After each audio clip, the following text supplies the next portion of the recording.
Hello guys, good morning, and today ay araw ng Thursday at ako guys ay bababa na, no, kasi ang aming subdivision ay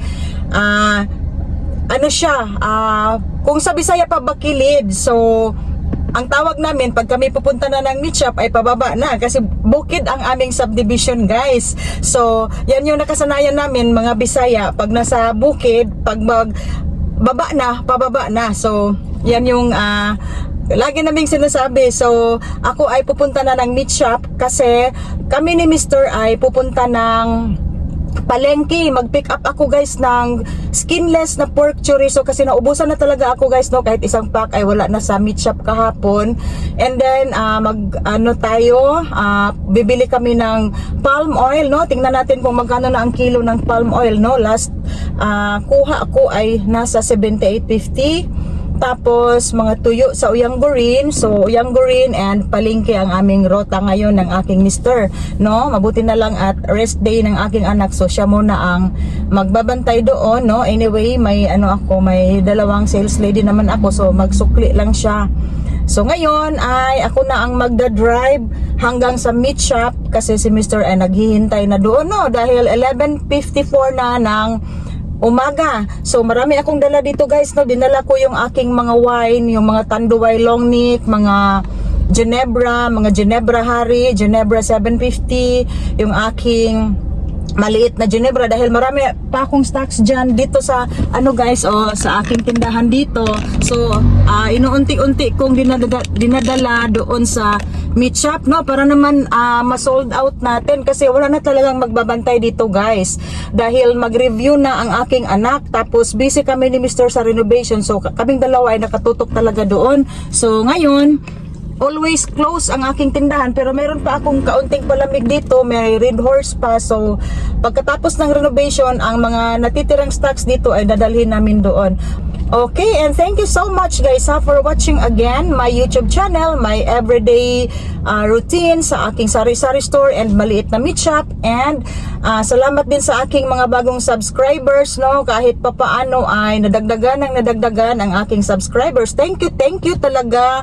At pinanood ninyo ang aking mga new upload at ang aking YouTube channel. Thank you talaga and have a nice day.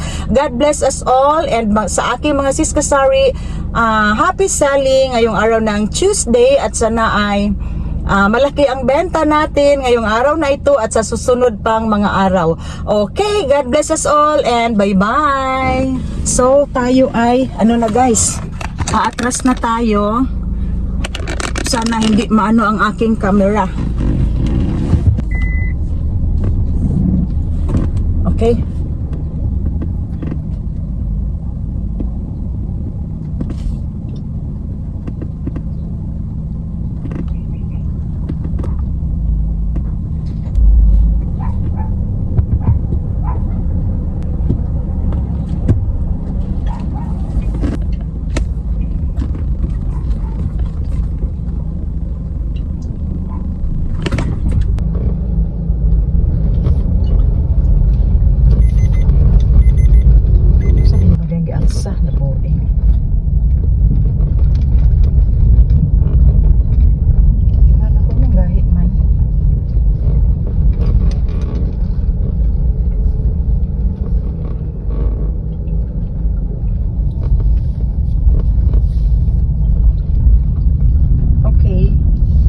Okay guys, let's go to the meat shop. Grabe ang init guys, and kumusta ang mahal na ng gasolina. So kami ay always full tank.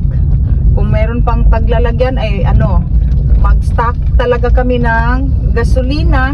Pero sabi ni Mr. delikado daw, no, mag-stock tayo ng gasolina sa bahay, naka-container lang, delikado talaga. So hindi na lang daw namin kung sa Bisaya pa, di na lang na mo ginuto ng pila ka litro nga ma-save nya, dili save atong balay.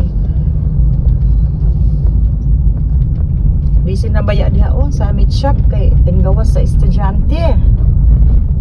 So ako hanggang dito lang sa meat shop kasi si Mr. walang tiwala sa akin mag-drive. So siya talaga ang mag-drive. At ang aking anak, andito na pala siya. Layo kayong naangkat, di rin na lang ko sa unahan.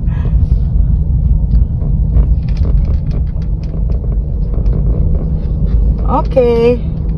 Okay guys, good morning and good afternoon na dito sa amin, and kararating lang namin galing sa palengke, sa Yangorin. Ano kami guys, nabili ng mga dressed chicken na mga quarter leg, no? 20 kilos, tapos 10 kilos ang ating chicken wings. And alam nyo guys, ang ating kuha ko rice ay out of stock. So, ang binili namin ay Suerte, yung local na 7-tanner. 1,330 na ang isang sako, and then 25 kilos lang siya. Grabe, napakamahal talaga. And then nagsimula na magtaasan guys ang mga presyuhan, no? Ang aking mga sandubag ay nag-increase na ng 10 pesos per isang rim. Sa mini, tiny, nag-increase sila talaga. Tapos yung aking 8 ounce na cup, nag-increase ng 10 pesos. At ang gasolina, grabe, napakamahal ng gasolina mga kasaris. Kami ni Mr. ay kinuha na namin lahat ang aming mga pinamili ngayong araw ng Thursday. Kinuha namin talaga lahat. Tapos walang tuyo, so green munggo lang ang aming binili doon sa Yangorin, kasi ang kanilang tuyo ay mga malalaki, tapos mahal din. So ito yung mga binili namin, worth 1,500 pesos ang ating skinless na pork chorizo. Tapos meron tayong lumpia na pork lumpia, 10 pack. Tapos ito yung mga ano natin. Dito may pakapin na doon. Pila na natanan? 52. Okay, sige. So, meron tayong dressed chicken. Asa itong dressed chicken? So, yan yung dressed chicken natin. Tapos, ito yung mga chorizo. And meron akong, dito lang guys, sa lang muna ako namimili sa Trio Central, sa MFD ng nuggets, breast nuggets and solid pack, tapos BLC yung beefies, lots of cheese, kasi pag sa panel malaki ang ating budget, nasa 12,000 pesos. So pinagkasya ko lang ang budget natin dahil malaki na ang gastos namin dito sa renovation guys, at hindi pa tapos. So ito yung ating chicken feet and chicken wings, 10. Dahil 20 kilos, itimbang ninyo usab na. Napulo ka kilo lang ng tiil. So, nagsimula na silang mag-display dyan sa ating lamesa. Malaki ang ating carcass ngayon, 42 kilos. So, ito yung sinasabi kong mga nuggets, breast nuggets, at saka solid pack. And then, meron tayong kikiam. Kasi walang kikiam na si CDO. So, meron akong kikiam dito guys na medyo malaki. Ito yung kikiam natin. Ito ang ating kikiam. Ang puhunan ay 57. Ang benta ko dito ay 70 pesos. And then, ang mantika guys, nagtaas talaga. Dati ang kuha ko ay 78.50. Ngayon, 89 na. Yan guys, sa isang container. Yan. Palm oil yan siya. And then, mga bombay and ahos. And yan yung natin, isang bundle na 8 ounce cup. And then may customer tayo, yung suki namin, yung kapitbahay namin na Americano. Yan ay bibili ng pork chop. Loaf bread. Okay? At ang aking anak ang nagbabantay dito. Andyan yung aking pretty daughter. Okay, ano yung pinanood mo, Bi? Oh my God. She's smiling. 90. Okay na to, kuha na. Slice na. 66. Hi. Thank you for buying pork chop. Oh yeah. 66 na. Cambio. 66. 66. 34 ang cambio. Ay, kahawoy sa kong kamat. So, hawoy. 140. Sana, day. Lagyan naman ang pera niya. Pan and peanut butter. Okay. Eto guys, meron pa pala akong lumpia wrapper. Yan ay 500 pieces. And then isang bag na fresh Mickey. So, meron tayong luya. And yung ating sibuyas dahon. Sibuyas bombay. Asara to. Bombay ahos. Okay.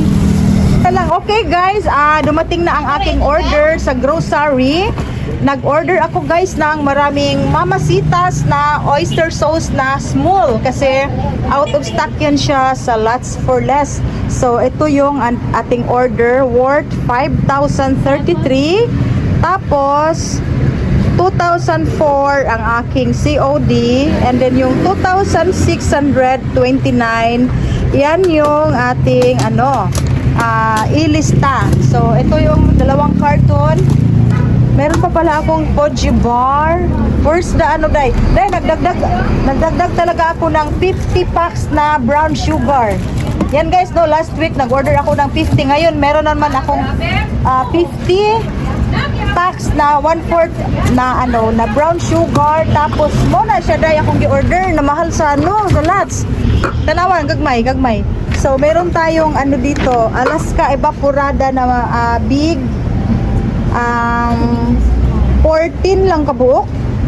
Ang 360 niya ang gagmay.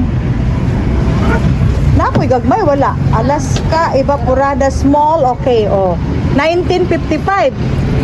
Sa Lots for Less 28.45 kaya sinauli ko. So meron pang sugar dito. So mo na ang atong pila day akong Poji bar. 5 kapak akong Poji bar. Tapos ang akong Alfonso guys, yan yung pinaka order natin. Meron akong 6 na bottle na Alfonso. 274 lang. That is 284 naka-less ngayon si grocery. 274 lang ang kanilang Alfonso. Tapos meron tayong Smirnoff. Yung ating Smirnoff ay lang siya. Smirnoff. Where's the mule? Meron tayong mule Smirnoff. Yan guys. Smirnoff day, Smirnoff. Ginawa ko. Okay, so ito lang ang aking order sa grocery ngayong araw ng Wednesday na sila ay nagko-collect sa aking ilista kasi naggamit ako ng ilista i-negosyo pambayad ng bills namin sa kuryente, and then nagdagdag tayo ng kaunting grocery na naman. So ang dami na nating brown sugar. Ang ating puhunan dyan ay 13.44 ang kanilang Mana brown sugar. Yan guys. And then ang ganda ng packaging. Makapal ang cellophane, and then 1/4 na, hindi na si Marisa mahihirapan mag-repack ng 1/4. So kailangan dai butangan na to di sa isa kasudlanan. Butangan na tog chok na panglamigas para di lamigason. And then daghan ka itaog Mamasitas dai ha. Kuha na siya. Pila dai ang sulod sa isa katay? 10? Tanaw daw. 700. So 100 pieces na siya kay 10 man. Ay 12 no? 12, 10 times 12 pila? 120 pieces.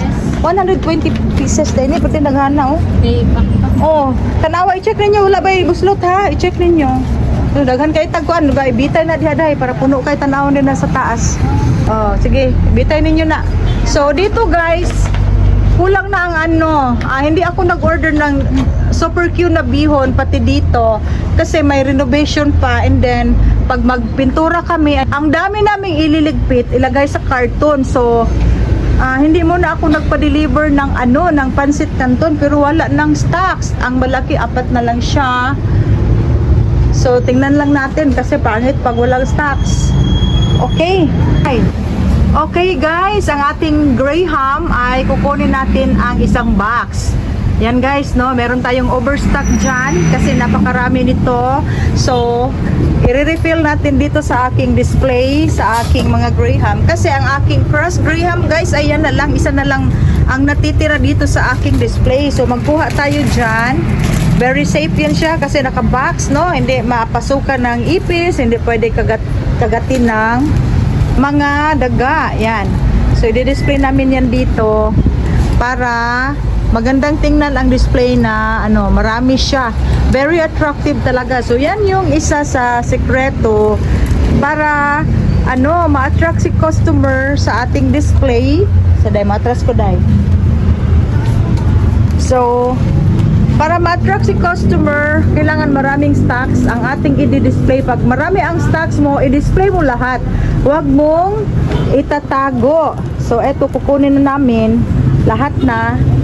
And then every night pag mag-close na kami, ito ay ipapasok namin sa malaking box para safe siya. So ito ay more or less nung last month bumili ako sa ER Mall ng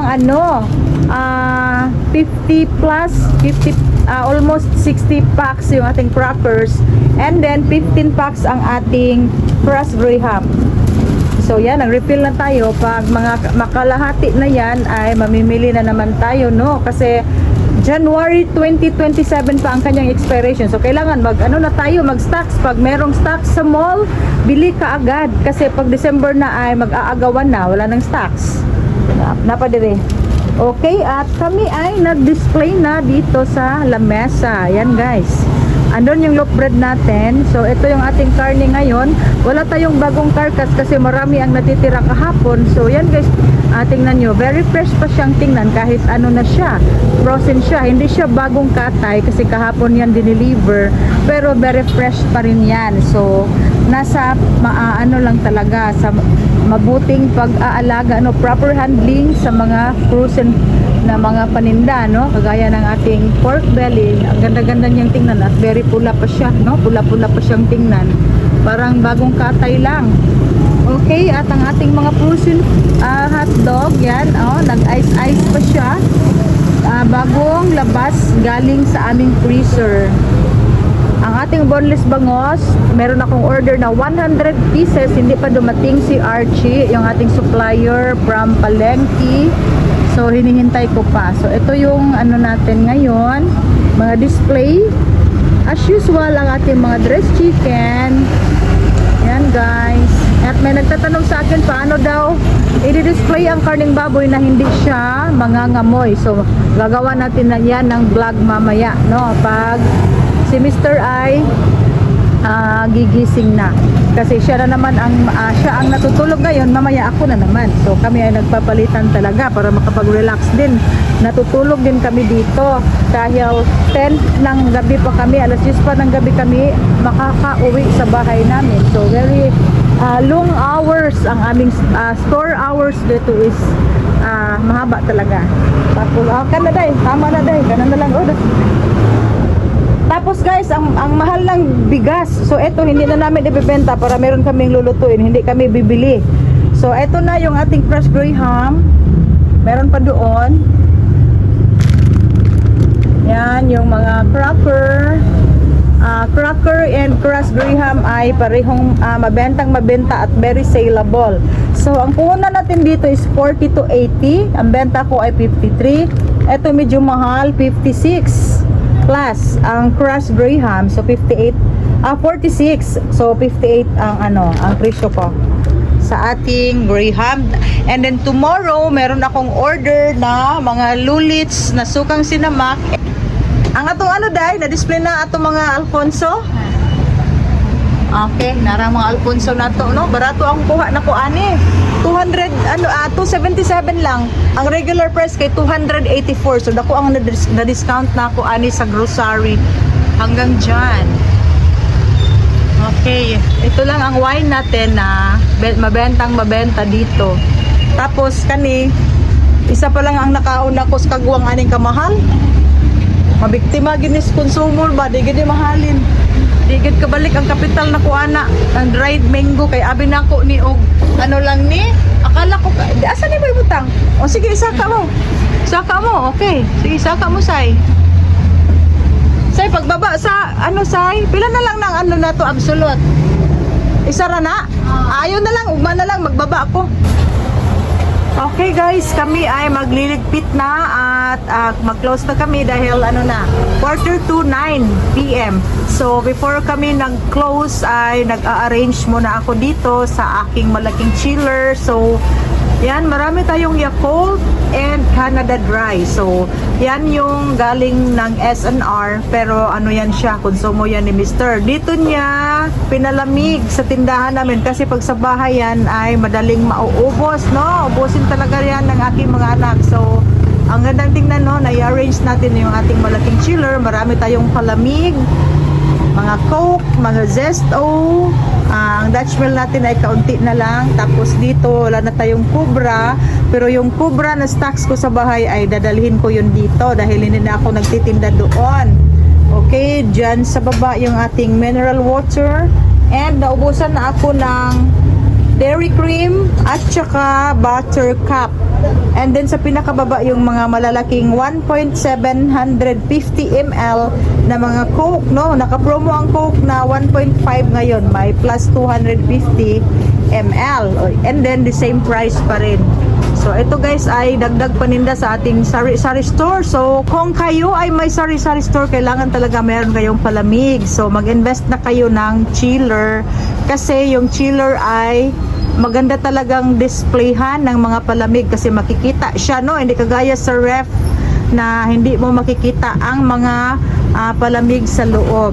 So ito lahat guys ang ating mga palamig, and kami ay mag-close na. Yan yung ating lamesa sa mga karning baboy at mag-close na kami.